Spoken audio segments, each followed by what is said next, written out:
երեք սահմանադրական դատարանը վերջապես կայացրեց իր որոշումը ապօրինի ծագում ունեցող գույքի վերաբերյալ, որով ըստ էության սահմանեց, որ օրենքը համապատասխանում է Հայաստանի Հանրապետության սահմանադրությանը, մեկնաբանելով երկու կարգավորում եւ ըստ սրանով ըստ էության մենք ավարտեցինք այն ոդիսականը, որը բավականին երկար մեր ընդդիմադիր գործընկերները փորձում էին դիտարկել որպես մի երևույթ, որը ըստ էության ինչ որ առումով դիտարկվում էր որպես վերջին տարբերակ պաշտպանելու այն ապօրինի ձեռքբերումները, որոնք տեղի են ունեցել Հայաստանի Հանրապետությունում անկախությունից հետո։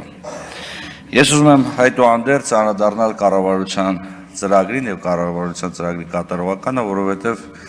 մենք պետք է արձանագրենք, որ առնվազն անցյալ տարվա ընթացքում եւ նախորդի տարիների ընթացքում մենք կատարել ենք բավականին լուրջ հավակնոտ բարեփոխումներ դատաիրավական ոլորտում։ Մենք ընդունել ենք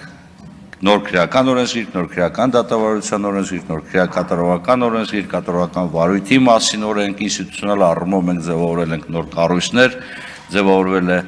կոռուպցիայի կանխարգելման հանձնաժողովը, ձևավորվել է հակակոռուպցիոն կոմիտեն, ձևավորվել է դատախազության ապօրինի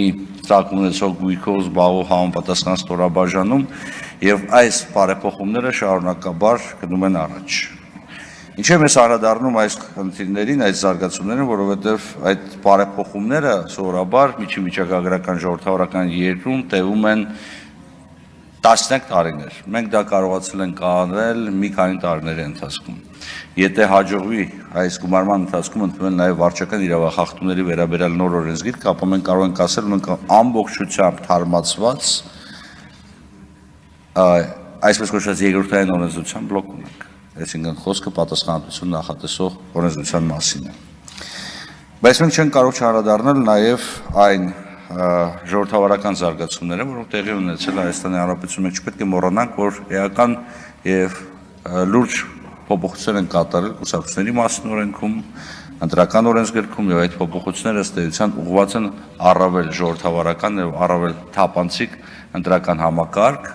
եւ կուսակցությունների առավել թափանցիկ համակարգ ձևավորելու մասին։ Ինչ եմ սրան անդրադառնում, որովհետեւ բավականին երկար քննարկում այն հարցը, թե ինչու եւ ինչպես Հայաստանի Հանրապետությունում տապալվեց վետինգը, Հայաստանի Հանրապետությունում վետինգը ըստ էության այն ընկալմամբ, որի մասին մենք խոսում ենք, այսինքն վետինգը որպես հնարավորություն ստուգելու համապատասխան պաշտոնատար անձանց բարեվարկությունը չի տապալվել։ Տապալվել է այն վուլգար վետինգը, որը փորձում էին հրամցել թե աջից, թե ձախից, որի արդյունքում մենք ունենալու ենք հետևյալ իրավիճակ, որ Հայաստանի Հանրապետության դատաիրավական համակարգը ամբողջությամբ կխարխլվեր եւ դրա արդյունքում մարդու իրավունքների խախտումները էապես կաճեն եւ դրա արդյունքում իրավունքի գերակայությունը էապես կնվազեր։ Բայց բարեվարկության այն համակարգը, որը ներդրվել է, այդ թվում այն բարեփոխումների արդյունքում, որոնք կառավարության կողմից ձեռնարկվել են 2024 թվականին, թույլ են տալիս այսօր արձանագրել, որ այսօր մենք ըստ էության պերմանենտ վետինգի գաղափարն ենք դրել մեր պաշտոնատար անձանց գործունեության ոլորտում, այսուհետև հայտարարագրման ինստիտուտի արկայության պարագայում դատա իրավական մարմիններում համապատասխան պարբերականությամբ բարեվարկության ստուգման մեխանիզմի ներդրելու պարագայում չի կարող լինել իրավիճակ, երբ որ ըստ էության անձը հայտնվի օրենքի լուսանցքում կամ հայտնվի մի իրավիճակում եւ վերջինս խախտում է օրենքը պարբերաբար եւ անբարևարկ վարքագիծ է դրսեւորում եւ մնա անպատիժ։ Սա այն մոտեցումն է, որը ըստ էության հնարավորություն կտա մեզ, ոչ միայն այսօր, ամրագրենք, որ մենք ունենք բարևարկ դատաիրավական համակարգ, այլ հնարավորություն կտա նաեւ հետագայում խուսափել ցանկացած տեսակի անբարևարկ վերաբերմունքից դատաիրավական համակարգի շրջանակներում։ Չեմ կարող չանդրադառնալ հայտարարագրման ինստիտուտին, որի մասին երկար խոսել ենք, տեսեք հայտարարագրման ինստիտուտը կարևոր նշանակություն ունի։ Նախ եւ առաջ այո հայտարարագրման ինստիտուտ կոռուպցիայի կանխարգելման հանձնաժողովի առջև, որի տակ մենք բոլորս գտնվում ենք, որը էապես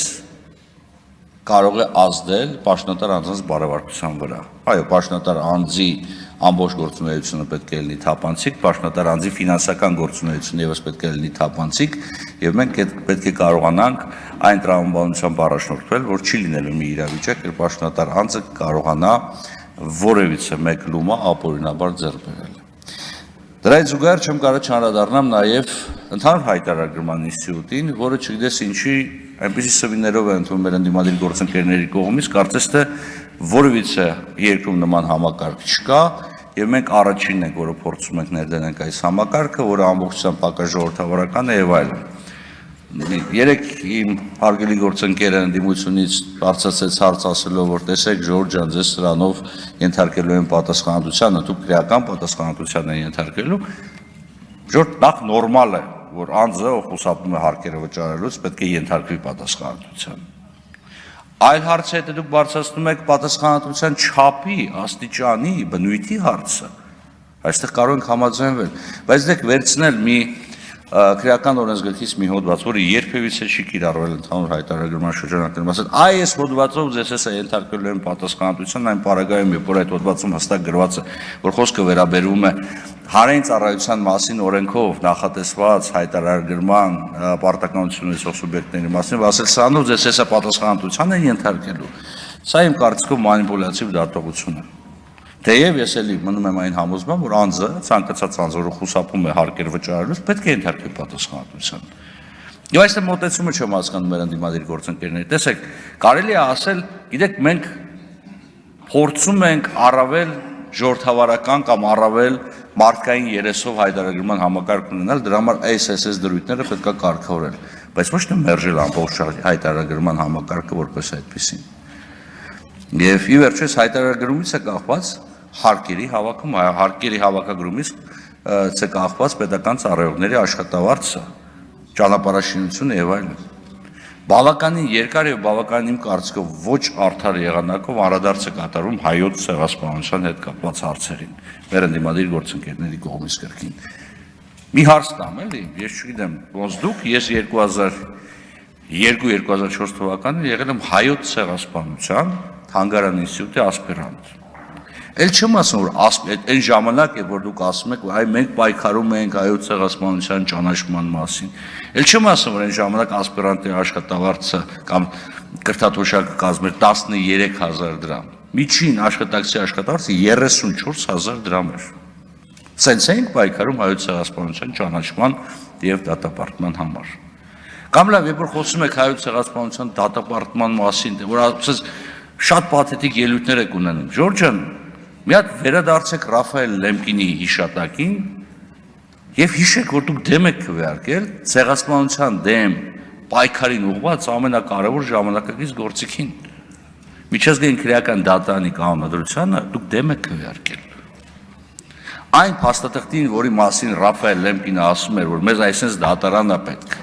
այսպես փաստաթուղթ է պետք, որ վաղը միսօր նման հանցագործությունների համար ոչրագործներ ենթարկվում պատասխանատվության, որը ուղղակի կամ անուղղակիորեն ցեղասպանության մասին կոնվենցիայի հոդվածներում էր նախատեսված, եւ որը ստեղծվեց ցեղասպանության կոնվենցիայի ընդունումից հետո 40 տարի անց, դուք դրան դեմ եք քվեարկել, ժողովուրդ մի խոսացեք սրա մասին, շատ եմ խնդրում, որովհետեւ խոսել սրա մասին նշանակում է ըստ էության երկակի ստանդարտներ կիրառել։ Այս երկակի ստանդարտների կիրառումը լավ բանի չի բերելու։ Եվ մենք պետք է շատ անկեղծ առերեսվենք մեր եւ իրականության, եւ պատմության հետ։ Այո, մեր համար անհրաժեշտ էր այդ գործիքը, այդ գործիքը ոչ այնքան ժամանակակից իրականությանն էր պետք, ոչ որքան անհրաժեշտ էր հենց նույն այդ ցեղասպանության զոհերի հիշատակը հարգելու տեսանկյունից։ Եվս մեկ անգամ պետք է ցավով կրկնեմ, որ դուք դեմ եք քվեարկել։ Չեմ կարող չանդրադառնալ նաև Գյումրիում տեղի ունեցած ընտրություններին եւ եւս մեկ անգամ առիթ ունեմ այսուհետ նաև մեր եվրոպացի գործընկերներին բացատրեմ հայկական քաղաքական դաշտի առանձնահատկությունները։ Տեսեք,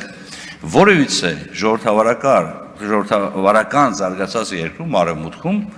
կարող է արդյոք Գյումրիում ընտրություններ ունենալ այսպիսի պատկեր։ Ոչ, բացարձակապես, որովհետև քաղաքական դաշտի առավել աճ եւ առավել ձախ ուժերը երբեք չեն կարող միանալ բոլորը միասին եւ ձևավորել այսպես կոչված նոր իշխանություն։ Դա պարզապես անընդունելի է, անհավանական։ Բայց Հայաստանում նման բան հնարավոր է։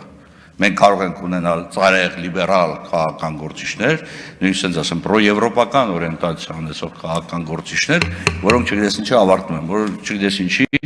դաշինք են գնքել կոմունիստական կուսակցության հետ։ Այլ բանն է, որ ոչ այդ լիբերալներն են լիբերալ, ոչ են կոմունիստներն են կոմունիստ, բայց սա հայկական իրականությունն է։ Շնորհակալություն։